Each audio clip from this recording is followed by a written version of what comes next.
Hello and welcome everyone. Today we are doing the SBR Pre-June 2026 mock exam question 1. The aim as usual is to do it as a student would do in exam conditions. And the usual time for question 1 is around 1 hour, so we will try to do it within that time. Let's start. So first of all, we adjust our answer space as usual.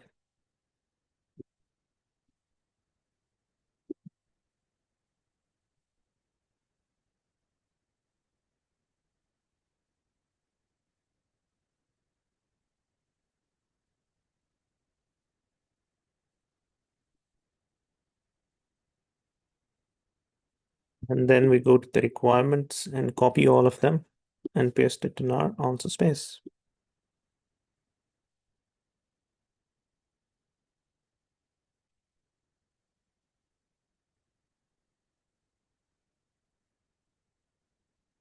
So we have quite a lot of requirements here for 4 marks, 2 marks, 3 marks. I can see. Usually question 1 does have a lot of requirements, part requirements. And then the main thing, which is the pre-populated spreadsheet. And this time it is for 12 marks. Usually it ranges from 10 to 15 marks. Okay. So usually in pre-populated, we refer to spreadsheet for the answer. And the first thing that we do here is to read all the requirements. Very important, especially the pre-populated requirement, because they are connected in question 1. So part A1, discuss in what circumstances the Rome is the company name here, Rome Group. Rome would be correct in accounting for the 50% investment in Italy as a joint venture and how it would then be accounted for in Rome Group accounts.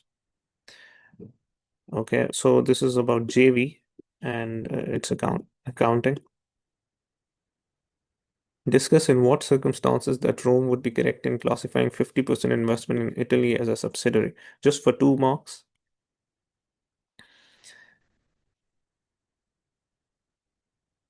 Third, explain how goodwill arises and how it is accounted for in the group accounts. Again, just explain. They're not asking us to calculate. And then they are saying there is no need to refer to any exhibit in answering part A. So that means A1, 2, 3, this is just without even referring to any exhibit, general discussion, general rules from the standards. What do they say on JV and what do they say on subsidiary, and then the goodwill, how it arises. So I think this is without exhibit, easy marks. And then using exhibit 1, I can see here there are 3 exhibit. Third might be for the pre-populated. Yeah, it is for the pre-populated spreadsheet, and I can see an SOFP here, which is the most commonly asked one. Uh, Using exhibit 1, so basically there are 2 exhibits here.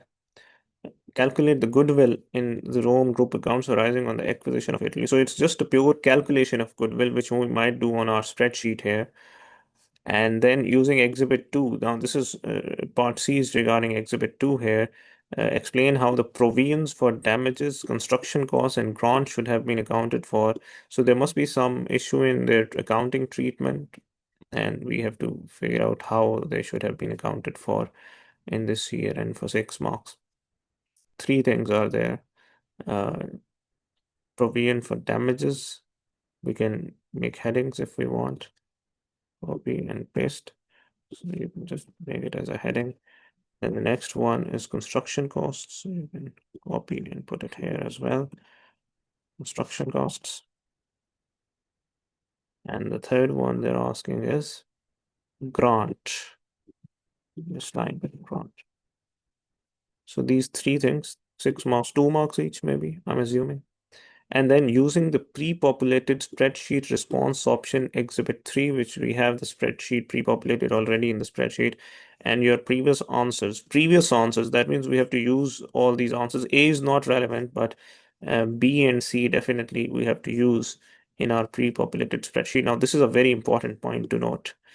adjust the spreadsheet prepared by the directors of Rome in order to prepare a corrected consolidated statement of financial position as at 31st December 2006.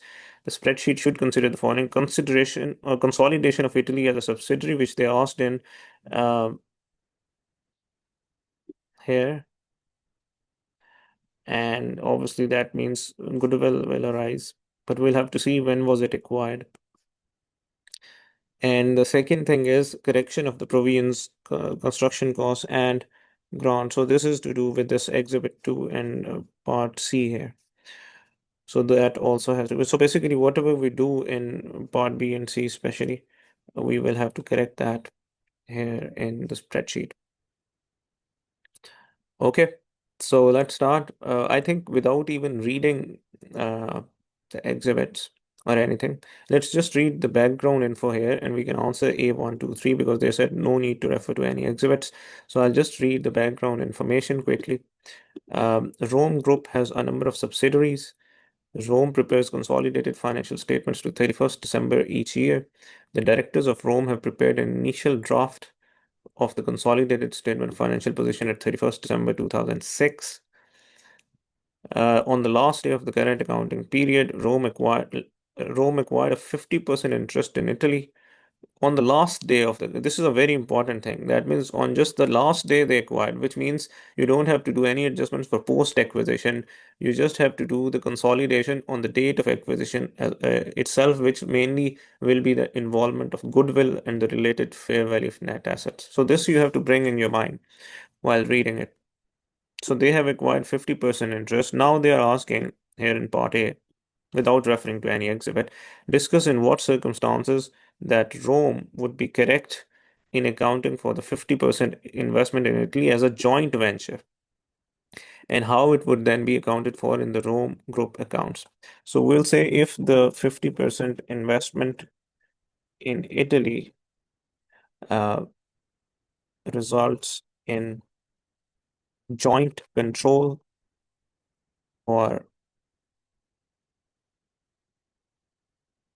in joint control for Rome over Italy, then uh, Italy and Rome can control decisions in Italy uh, by unanimous consent of other shareholders, then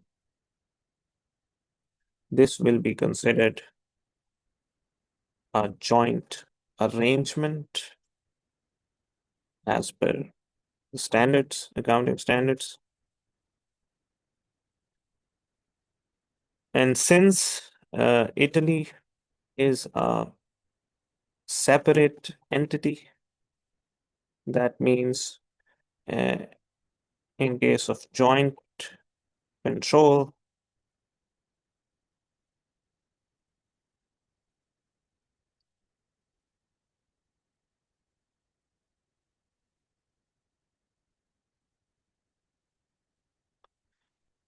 Rome will have a right to net assets of Italy and will not be responsible for its liabilities. Therefore, Italy cannot be a joint operation, rather, it will be a joint venture for Rome. Now, another thing now that we want to talk about here is they said how it would then be accounted for in the Rome group accounts. So joint ventures are treated using equity accounting, which means a single line item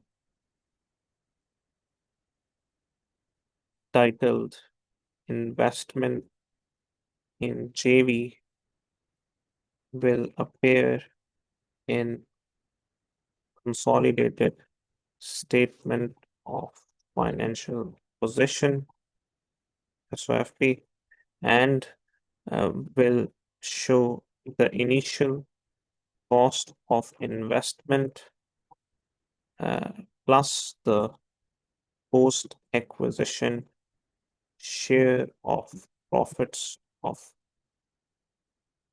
post plus the ROM's post acquisition share of post acquisition profits of it, and P&L will consolidated P&L will show a single line item titled share of uh, profit of JV in the investing section, and section showing the ROM's post acquisition share of profits, share of profits of Italy. Okay, I think that's enough for 4 marks. Now discuss in what circumstances that Rome would be correct in classifying the 50% investment in Italy as a subsidiary.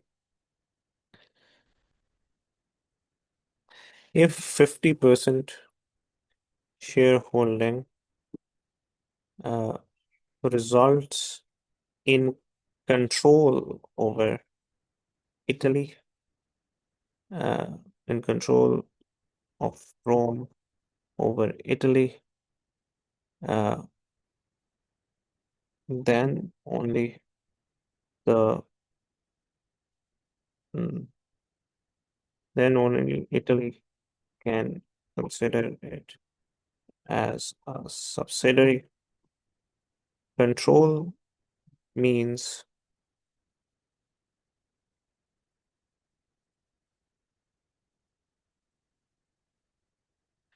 uh, power over the investee, uh, and ability, uh, power over the investee right to variable returns from the investee, and uh, ability to control the decisions uh, influencing or affecting the returns of investing. Um,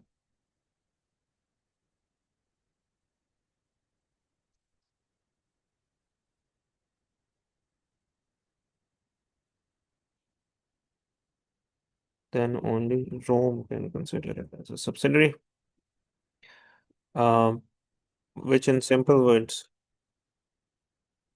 means that um, Rome can control the decision, the operational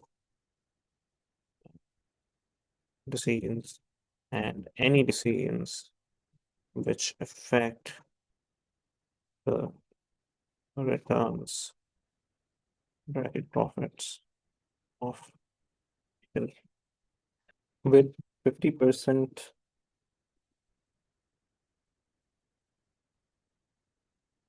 shareholding, control can still be achieved by obtaining majority voting rights uh, through an agreement with other shareholders, or by obtaining majority um, obtaining control over the board with the ability to appoint majority share of sorry, directors, etc. because there are many examples, but this is for 2 marks, so we just put it here. Just one point is coming to my mind that in this one, we can just say showing the Rome's post-acquisition share of profits of Italy for the current period, because obviously P&L is about the current period. Okay. Now we go on to part 3, explain how goodwill arises and how it is accounted for in the group accounts. So we'll say goodwill arises when the value of investment by parent and uh, NCI in total exceeds the fair value of net assets of subsidiary at the acquisition date, um, which means this is goodwill. Goodwill is the extra amount paid over the uh, worth of company. Uh, that is the fair value of net assets. Okay. Now the other aspect in this is that what else we can say? If the fair value of net assets exceeds the value of investment by parent and NCI combined, then it results in negative goodwill, which is also called bargain purchase and is recorded as income. Before this, we can also talk about, because they said how it is accounted for in the account. So we can say goodwill is recorded as an intangible asset uh, in consolidated financial statements, and um, is also later impaired uh, or later is also later checked for impairment at each year end, and if impaired, goodwill is reduced and impairment is recorded as an expense. Okay, so this is the scenario for the accounting part. So another thing that we could have said was that this goodwill is recorded against the fair value of net assets of the subsidiary, and in place of the investment in subsidiary, it replaces it. But I think because there were only 3 marks, so this much is enough for that. Now we go on to part B, which says calculate goodwill. So in calculation, I would just say refer working 1 in spreadsheet, because I'll do the working there itself. So we'll go here in spreadsheet, we'll put here working 1, and this obviously we need to refer to exhibit 1 here, so we will have to go through exhibit 1 to figure out how this is calculated. Exhibit 1 is here, so let's adjust it.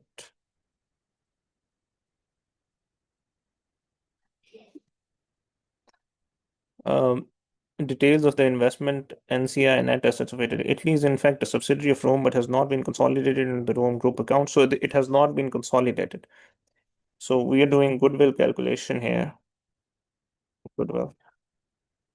Yep. And we know that parent uh, investment and then NCI has to be put here. And then from that, we deduct the less fair value of net assets of subsidiary. So Italy is in fact a subsidiary of Rome, but has not been consolidated in the Rome Group accounts. Acquisition accounting should have been applied. Rome's investment in Italy has been recognized as a 25 million investment. The consideration that Rome gave for the investment in Italy comprised 15 million in cash So obviously you can break it down then. Maybe we can move NCI down here. We can say cash and what else is there? Bonds. And then we have NCI. So the consideration that Rome gave for investment in Italy comprised 15 million. So we can put here. Be careful about one thing, that in the spreadsheet, have a look at how they are valuing the SOFP. Same way you should value your workings also. So this is $1,000. So we will also do it here in $1,000. Maybe we can put amount $1,000 and 1,000. Okay, and then we can put the values here. So cash, they said, is 15 million, which means 15,000. And then bonds, what do they say about bonds? They said and 10 million in, so they gave 10 million in zero coupon bonds that will be redeemed at par in 2 years' time. So please note that you know Rome gave 10 million in zero coupon bonds. That means they issued the bonds, which means they took the loan in a way which they have to repay in 2 years' time. So this payment will happen in 2 years' time, and you know who has to pay it? Rome has to pay it. So let's do a little working here. Bonds. So if you have to pay 10 million in 2 years' time and the interest rate is 8%, you can just do 10 multiplied by 1 divided by 1.08 raised to the power 2. So you can solve this. You can get the value for the PV. And this is the PV. And let's put 10,000 because this is in millions. So we have to talk about thousand figures here. Okay, same here. We'll make it 10,000. Okay, so we get 8573. So we can put here from here 8573. We can just round it. Decimal place is 0. Okay. So this comes down to 8573. And then we go on and say less fair value of net assets of subsidiary. Now, what does it say about that? It says the group policy is to measure NCI as a proportion of net assets. So we'll have to wait for net assets then. Uh, The group policy is to measure non-controlling interest as a proportion of net assets. At the date of acquisition, the net assets of Italy comprised book value and fair value, which means we simply can take the fair value here. Maybe let's put a $1,000 sign here also, and we'll take 11,000 here as the fair value of net assets of subsidiary. And then what else do they say? However, no account has yet been taken of deferred tax implication for the fair value adjustment. The tax rate is 40%. So now deferred tax will arise because of the fair value adjustment. And fair value adjustment is from book value is 9,000 and fair value is 11,000. So there is a 2,000 fair value adjustment, which means the deferred tax on this will be based on the fair value. So fair value gain here is 2,000, which will lead to a deferred tax implication because this will lead to a temporary difference. Carrying amount impact will be 2,000, whereas the tax law does not consider it. So tax base will be nil, and we can have a deferred tax of 2,000 multiplied by 40%, is 800. So this is like a liability. So we'll put a minus 800. Okay. We can just show the working here. 11,000 minus 9,000, 2,000, and then 40%. Okay, so this is 800. Now we can do the total of the fair value of net assets, 10,200, and that can give us then NCI also. What is the NCI percentage? How much Rome owns the subsidiary? They own 50%, right? So then that means 10 proportion of net assets means 10,200 multiplied by 50%. So this comes down to 5,100. There's nothing else, so we can now calculate goodwill, and that is parent investment plus the value of NCI minus the fair value of net assets. So this comes down to 18473. This is your goodwill at acquisition.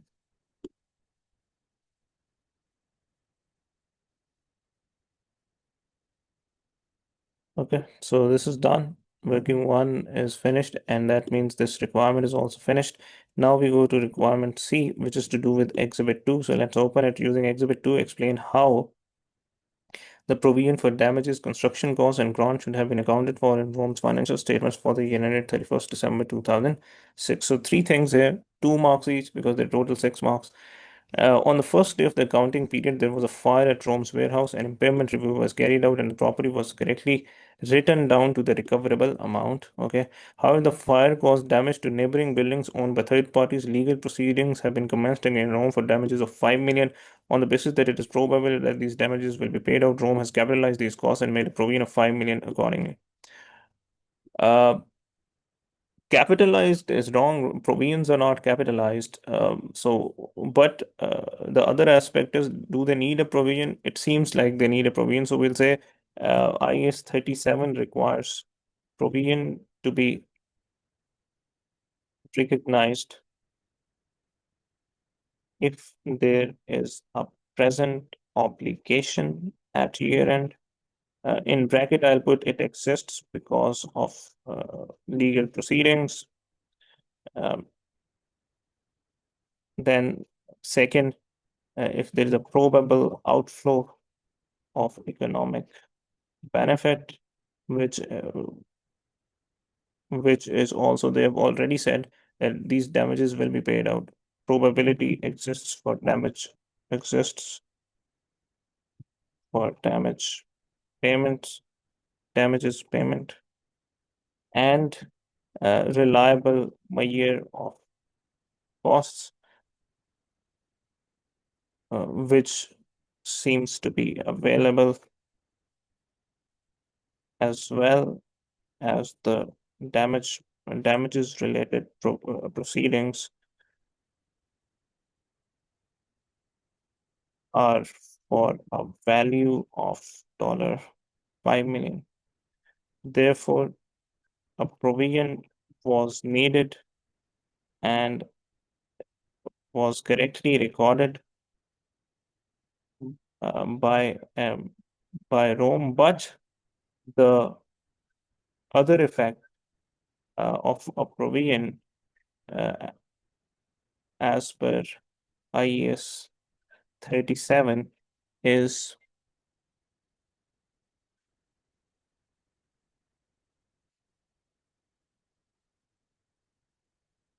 expense. Uh,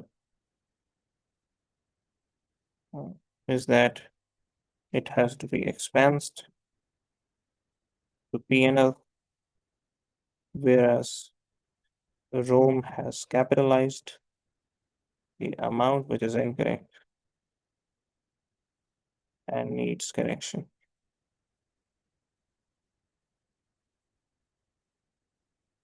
Okay, so I think that's enough of provisions.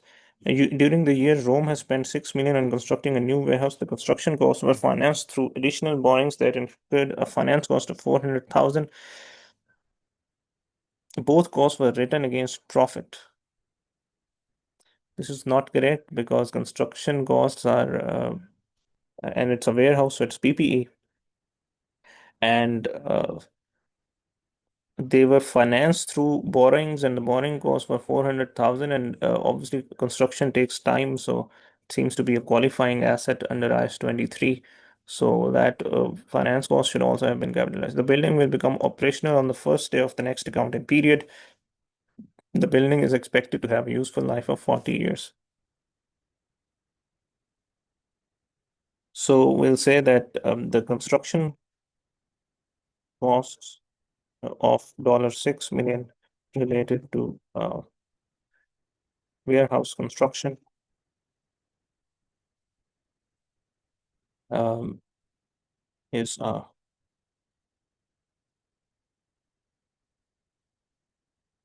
meets the criteria or definition of property, plant, equipment under IES 16, as warehouses are used for um, admin, administration, and business purposes. or you can say administration slash production supply purposes. Therefore,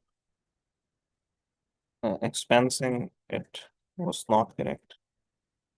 Another thing is that the $400, 400K finance costs related to the borrowing against construction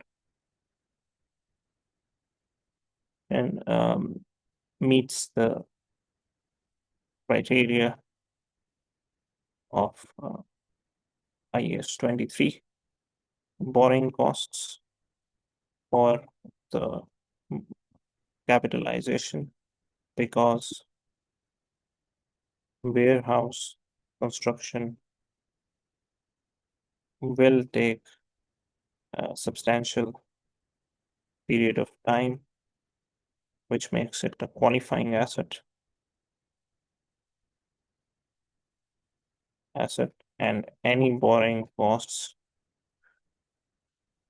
incurred in the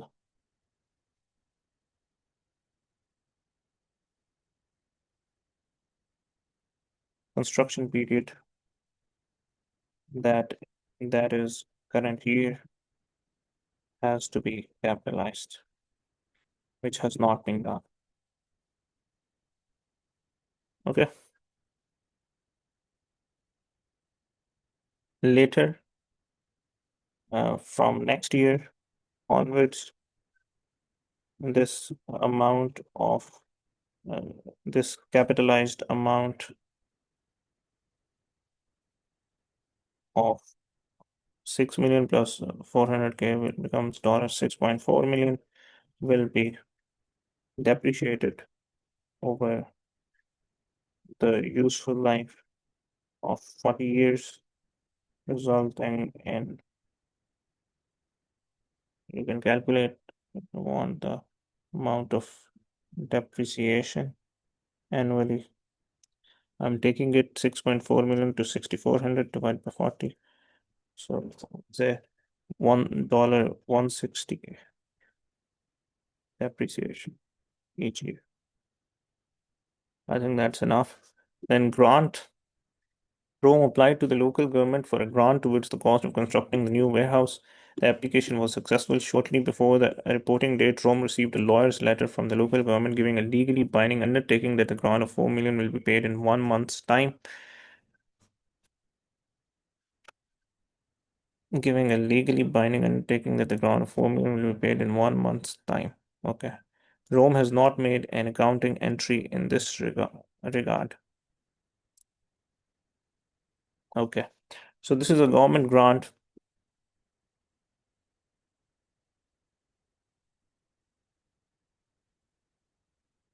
So since Rome got confirmation of the grant being successful and expected receipt of grant within 1 month, this means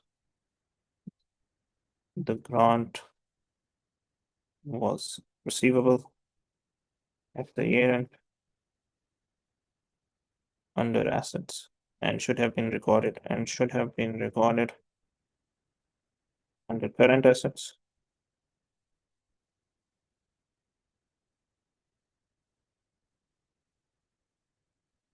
Furthermore, the grant um, the grant is a capital grant. This grant is a capital grant under IAS 20, and um, using the netting off method, this grant should have been deducted from the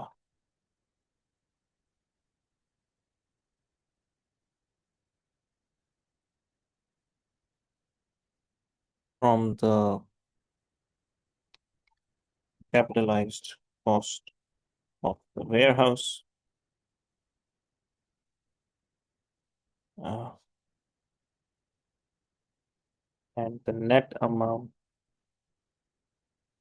should have been recorded as the value of warehouse in the SOFP, and from next year, the remaining amount should be depreciated. Let's show the working, because we know the value 6.4 and this is 4. So we can say should have been deducted from the capitalized, and the net amount you can say 6,400 minus 4 million is 4,000. That makes it 24 $2400K should have been recorded as the value of warehouse in the SFP, and from next year the remaining amount should be depreciated. Um, uh, Depreciated using 40-year useful life, resulting in, you can now calculate 2,400 divided by 40. Let's do it. 60K expense.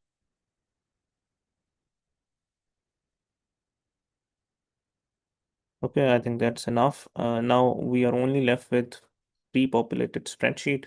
And the good part is that we have discussed everything, so we just need to go and adjust all of that in our uh, pre-populated spreadsheet in our answer.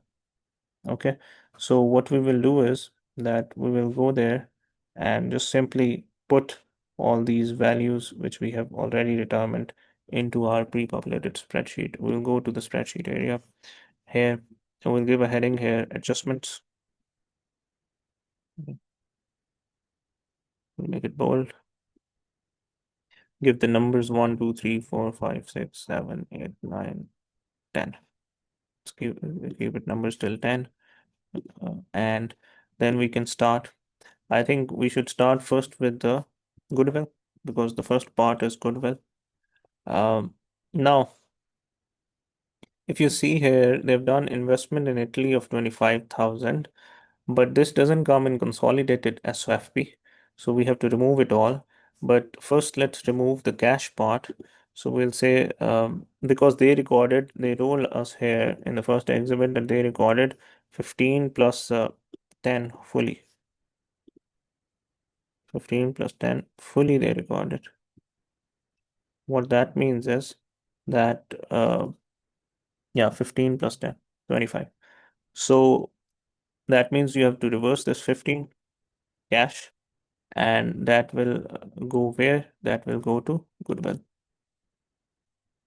Then you have to record this 10 also. So this is the cash removed from investment in Italy. Then here, bond adjustment. So now how that will be done?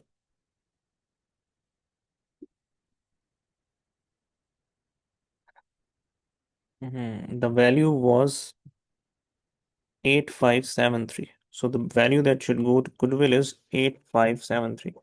And this bond, they must have recorded here in liabilities, you can say 10,000, but this is wrong. They cannot record 10,000, they have to record 8573. So we can find the difference between 10 and 8573. That will be deducted from here. So we can do minus 10,000 plus 8573, 1427. So this is your then entry for recording this, which means investment credit, goodwill debit, and bonds debit. So this is your entry. Here it was investment credit, goodwill debit. So we have added the parent investment. Now what about NCI? So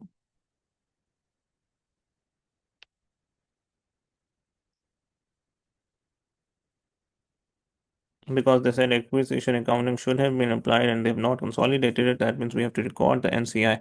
So we simply record 5,100 in our calculation here as well. So we'll do NCI And goodwill will add 5100. And here in NCI, we will add 5100 as well. If we go back, we have fair value of net assets of subsidiary, which is 11,000. So what we will do is that here,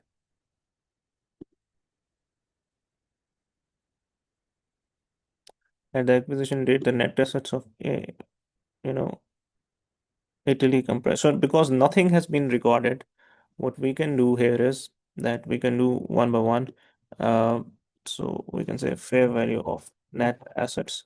First of all, this has to be deducted from here as 11,000 from goodwill because it reduces goodwill.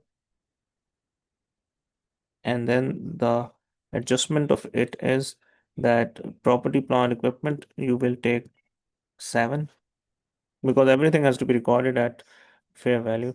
Inventory, you will take 6 debit, and current liabilities you will increase by current liabilities. There you go.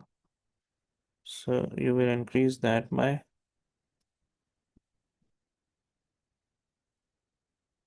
2,000. So therefore the entry is PPE debit by 7, goodwill credit by 11, inventories debit by 6, and current liabilities credit by 2. And that completes your entry because if we do a total, that will be netting off. Okay, so this is your entry for fair value of net assets. Now, what else do we have? We also have deferred tax. So we'll try to post that as well. And deferred tax is 800 and it's deducting from here. So that means it will increase the goodwill 800. So goodwill debit by 800 and deferred tax credit by 800. Now we go on and we do the remaining adjustments for Exhibit 2.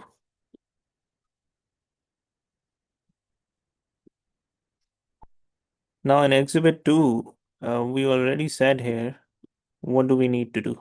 So we just put those figures here. In provisions, we said IS 37 require provision. So what this company has done, that they have capitalized the provision, okay, and they have capitalized, yeah, and this is because it is related to warehouse, so they must have capitalized it there. That means in PPE. So we will have to remove it from PPE, which is 5 million, so 5,000. This one is deferred tax.